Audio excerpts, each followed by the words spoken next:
एक छोटा सा गांव था। चारों ओर हरियाली थी, खेतों में फसलें लहराती थीं, गायें चरती थीं और चिड़ियां चहचहाती थीं। इस शांत गांव में एक बूढ़ा किसान रहता था। उसका नाम था रामू। रामू बहुत मेहनती था। उसने अपनी पूरी जिंदगी खेती में बिता दी थी। रामू के दो बेटे थे। उनके नाम थे मोहन और सोहन। मोहन और सोहन बिल्कुल अपने पिता के विपरीत थे। वे आलसी थे। वे काम करने से नफरत करते थे। सारा दिन वे बस सोते रहते थे या फिर गांव में घूमते रहते थे। रामू अपने बेटों को समझाता था। वह कहता था, बेटों, मेहनत से ही जीवन में सफलता मिलती है, आलस्य बुरी बला है। रामू अब बूढ़ा हो गया था।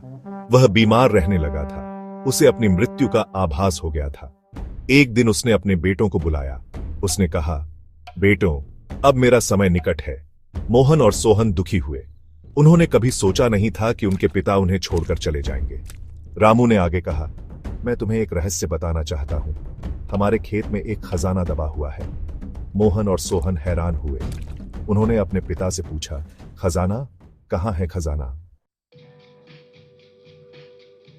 रामू ने कहा, जब मैं मर जाऊं तो तुम खेत खोदना, खजाना तुम्हें मिल जाएगा।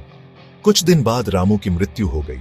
मोहन और सोहन बहुत दुखी थे, लेकिन साथ ही उनके मन में खजाने का लालच भी था। वे खेत में गए और खोदना शुरू कर दिया। उन्होंने पूरा खेत खोद डाला, लेकिन उन्हें कोई खजाना नहीं मिला।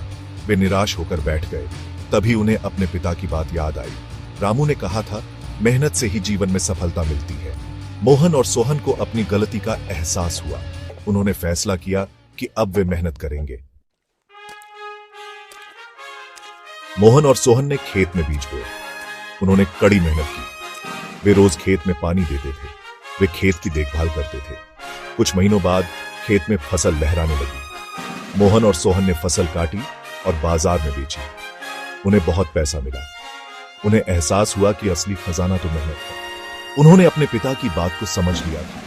मेहनत से ही जीवन में सफलता मिलती है और आलस्य ही सब दुखों की जड़ है।